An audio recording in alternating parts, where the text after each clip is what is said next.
class, let's take up with the topic phylum Cnidaria, which comes under the kingdom Animalia.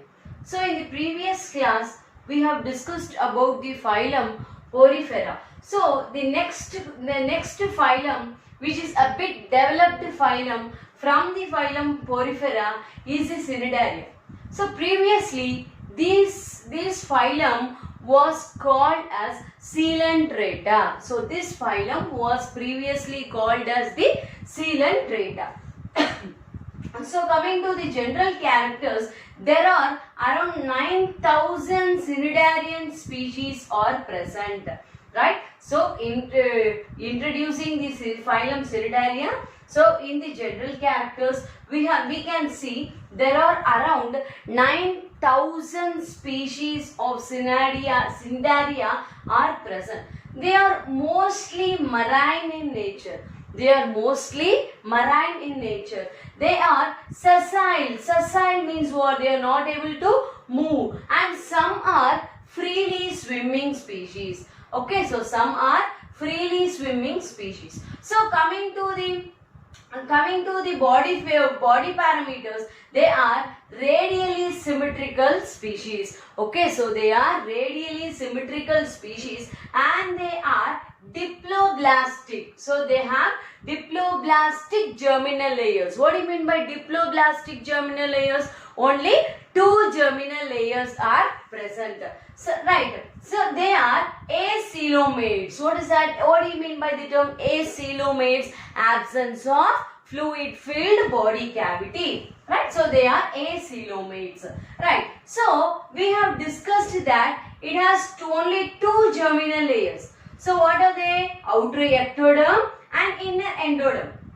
Right. So the outer ectoderm and inner endoderm are packed with many different types of cells. Okay, so the outer ectoderm and inner endoderm. So epidermis outer derm and gastrodermis is the inner layer. Right. So coming to the epidermal layer, it consists of many different types of cells. So the epidermal layer, that is the outer ectoderm, it is made up of many different types of cells to perform various actions of the species. So initially we can talk about epidermal muscular cells.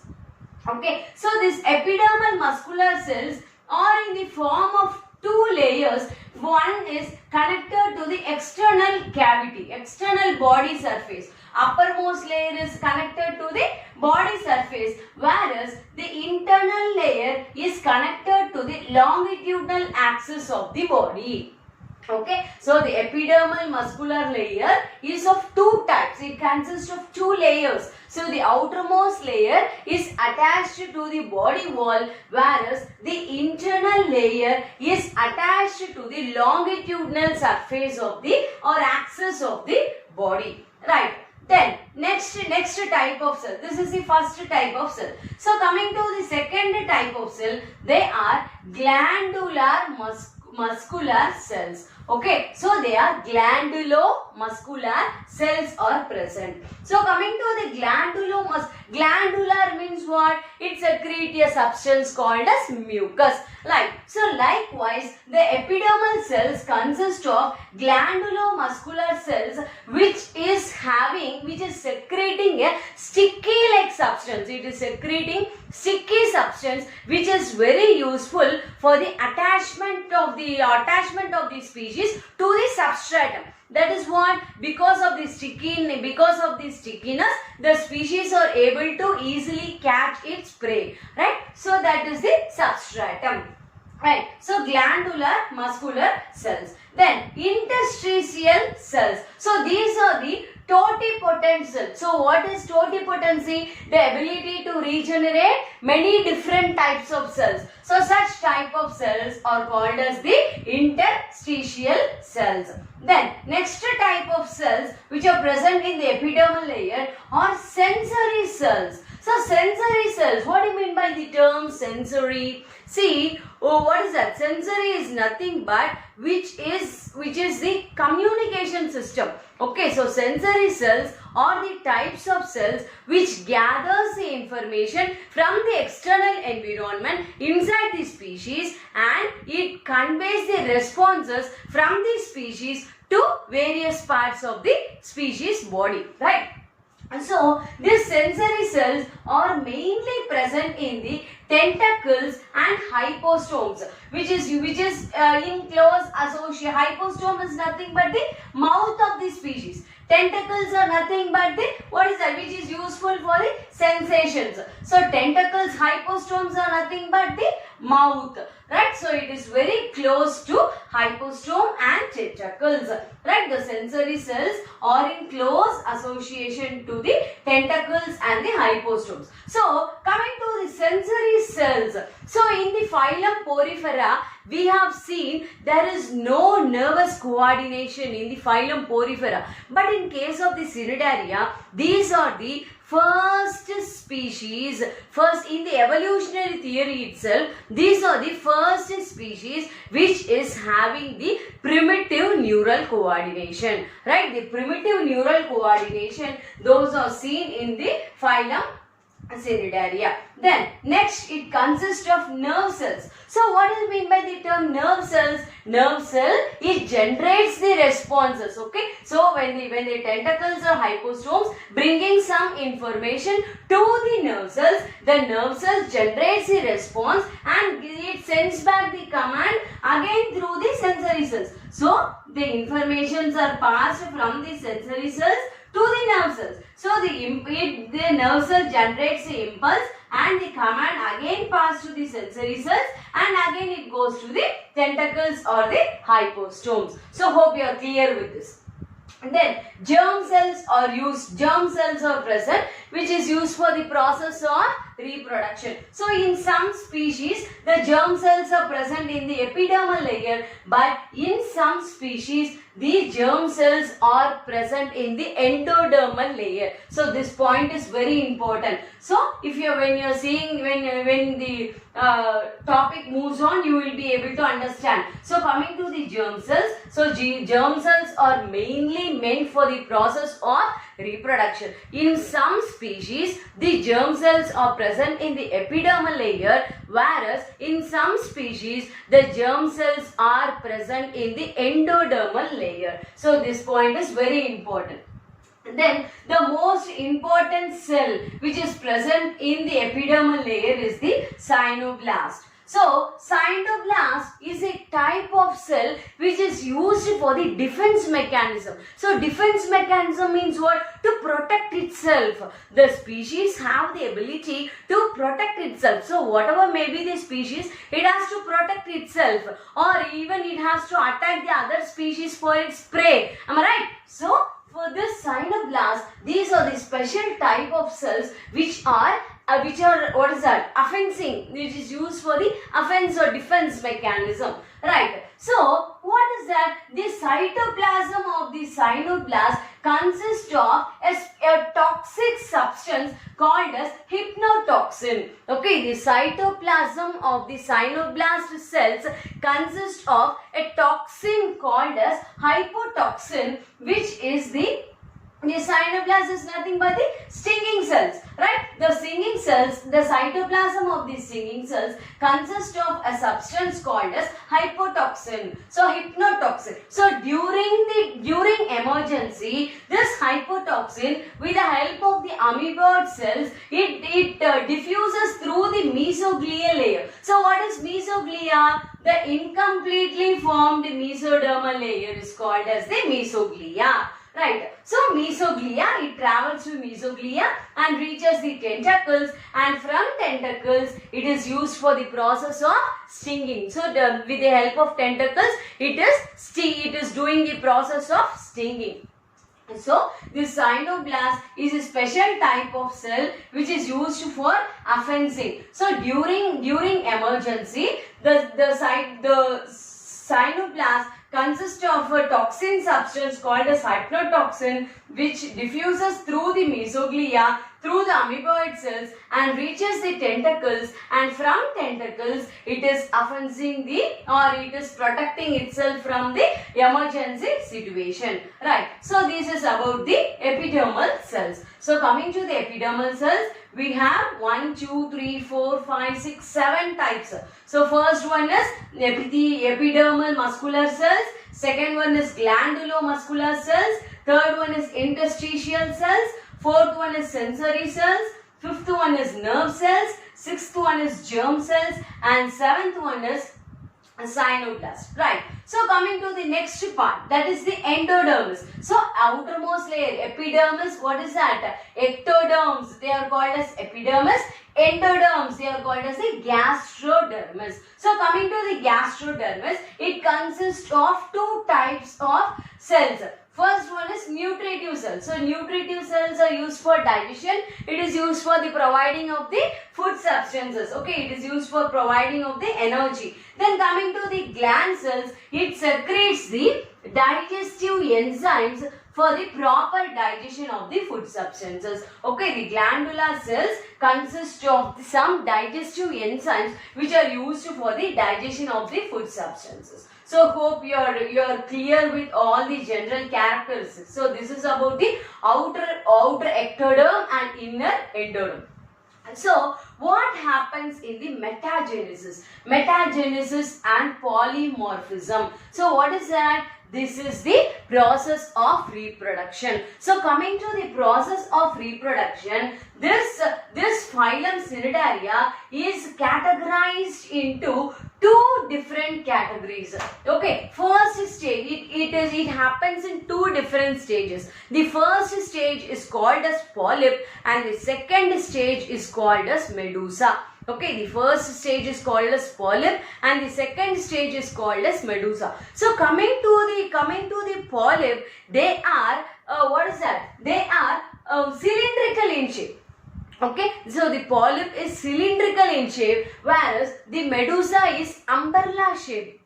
Right, so polyp is cylindrical in shape, whereas the Medusa is what is that? Umbrella in shape. So coming to the polyp, they are sessile. So what do you mean by sessile? They are not able to move, right? Then what do you mean by Medusa? Medusa are free swimming species. So they are able to move, right? So polyp are sessile species, whereas Medusa are freely swimming, right? So this what is that? So coming to the process of they're coming to the polyp, they are solitary or they are living in the colonies. What do you mean by solitary? They can live alone. Colony means group of polyps are together at one place. So coming to the Medusa, they are always solitary because they are free swimming. Since they are free swimming, they are always solitary. So how does the reproduction takes place? So during the favorable condition, the Medusa, okay, so during the favorable condition, this Medusa releases the gametes into the water. So we all know that this Medusa is a freely swimming species, right? So during the process of reproduction, this Medusa, they releases their gametes into the water, right? So when the gametes are being released into the water, obviously we know that the male and the female gametes, they fuse together to form the zygote, right? So this zygote, they develop into a planula. Okay, so after the formation of zygote, so in a higher organisms, the zygote develops, the zygote generally develops into embryo. But here, the zygote, they develops into planula. Okay, the zygote, they develop into planula, and this planula, they go and sit on the polyp and it starts developing. So we have seen that the polyp is sessile, right? So it cannot move. So obviously, in order to grow in this safe and secure place, this planula, they go to the polyp, they stay in the polyp and they start growing along with the polyp, right? And this polyp, what happens? This polyp undergo asexual mode of reproduction, that is budding. Okay, so with the help of budding, what happens? It is started to produce different types of what?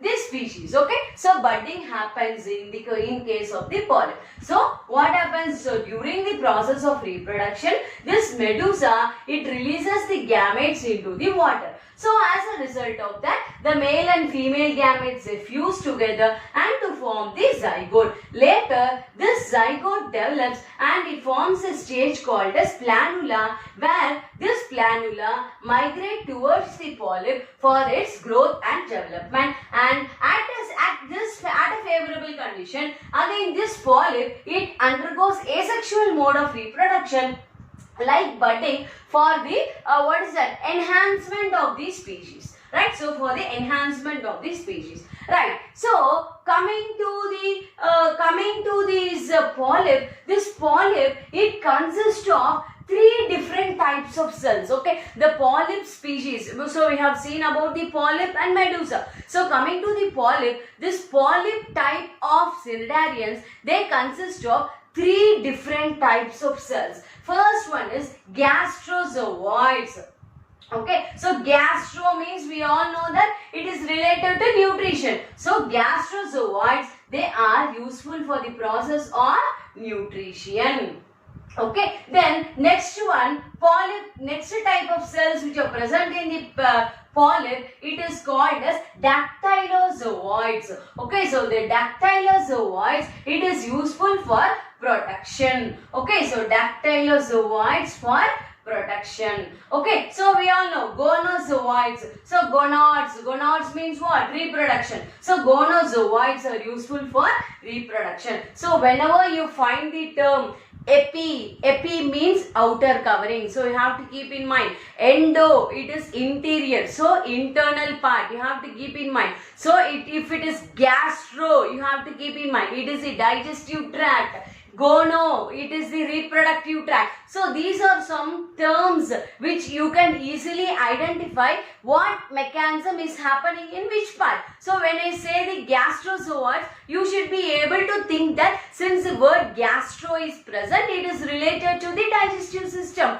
It is providing the nutrients. When I say gonozooids, you should be clear that gono means what? Reproduction. So gonad cells, they are meant for reproduction. So the gonozooids are useful for the process of reproduction. Then coming to the Medusa, Medusa also consists of many different types of cells. First one is phylozooids. So here phylozooids are useful for protection. So phylozooids are useful for protection, right? Then nectophores and pneumatospores are the 2 different types of cells which are used for swimming. Here polyp is sessile. Since there is no cells here present, meant for swimming, for moving, but Medusa is freely swimming. So this Medusa consists of 2 varieties of cells called as nectophore and pneumatophore, which is meant for swimming, and the last one gonophore, which is meant for the process of reproduction. So hope you are thorough with the polyp and Medusa, right? So coming to the polyp, I am just briefing about the polyp and Medusa. So polyp they are cylindrical in shape. Medusa, they are umbrella shape. So polyp is sessile, Medusa is free living. So polyp is solitary or colonical. So this Medusa is completely solitary. So during this polyp, it consists of 3 different types of cells. Gastrozooids, which provides the nutrients, dactylozooids for protection, and gonozooids for reproduction. So coming to the Medusa, Medusa consists of 4 different types of cells.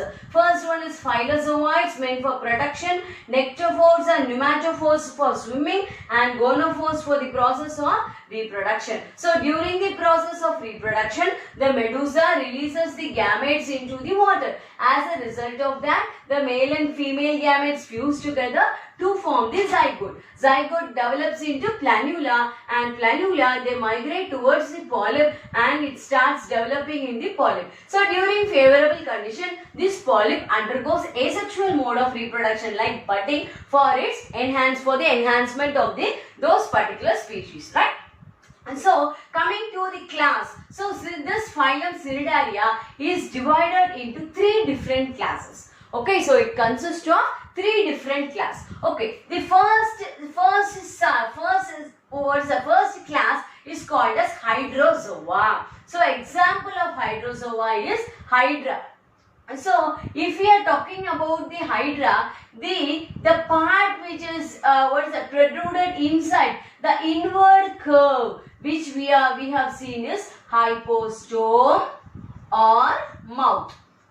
This is the mouth part. Okay, so this Hydra, it consists of 6 to 10 tentacles. What do you mean by tentacles? Here we have seen in cyanoblast. Okay, so it is meant for the tentacles, it is meant for the offense, okay, for offense mechanism, right, and it consists of some sensory cells, that also we have seen, okay, around 6 to 10 tentacles are present. So generally, this Hydra love to eat fleas. Example, that fleas is Daphnia. Okay, so this Hydra loves to eat Daphnia as the food. So this Hydra, they have no capacity or no enzyme secreted to digest the starch. Okay, so starch is not digested in the Hydra body. So they are unisexual. So unisexual means what? They have only one sexual organs. So since imagine if this Hydra is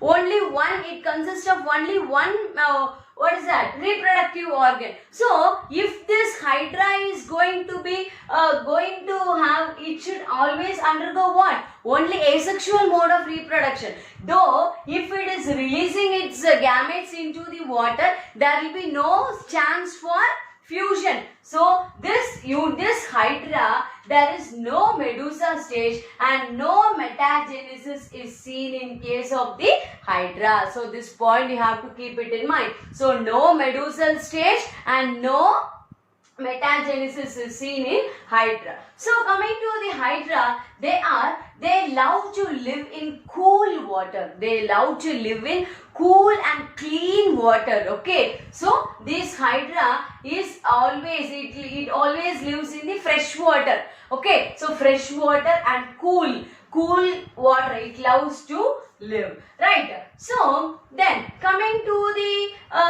mesoglia. So mesoglia means what? That is the incompletely formed mesodermal layer is called as mesoglia. So mesoglia is acellular. What do you mean by acellular? Absence of cell. Okay, so absence of cell, right? Then coming to the gonads. Gonads are nothing but the reproductive cells. So here I have told you that the germ cells, when you are talking about the epidermal layers, we have seen about the germ cells. Here I have told you a term that the germ cells are in the epidermal layer for few species and it is present in the gastrodermis for the few species. But in case of this Hydra, these gonads are ectodermal. Okay, it is present in the external surface. Then cyanoplasts are also present in the external surface. It is also present in the epidermis.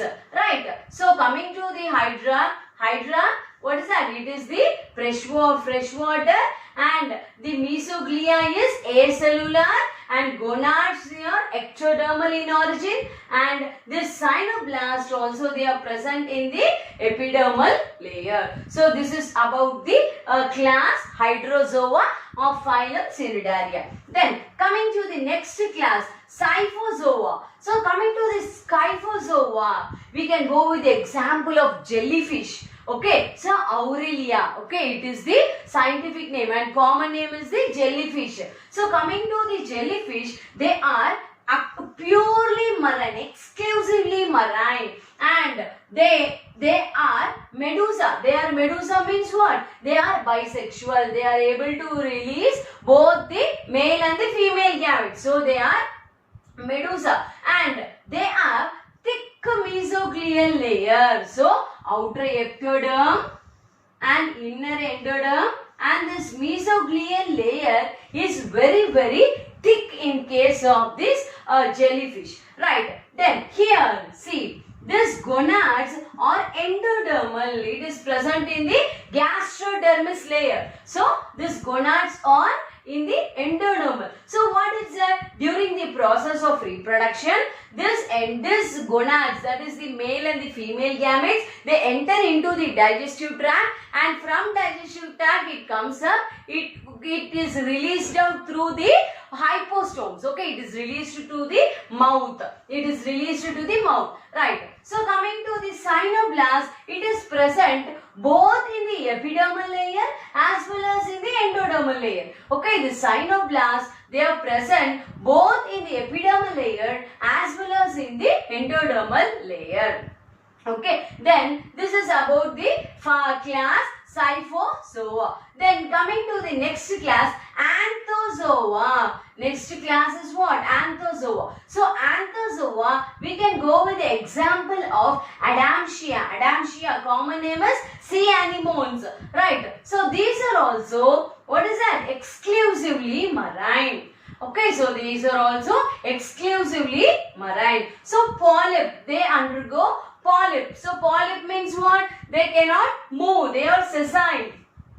And then it consists of fibrous mesoglia. It consists of fibrous mesoglia and gonads. Coming to the gonads, gonads are present in the endoderm. So gonads are present in the endodermal part. So here the ectodermal part, what is present? The gonads are present in the ectoderm only in Hydrozoa. In Cyphozoa and Anthozoa, it is present only in the endoderm. So during the favorable conditions, so it undergoes only the, what is that?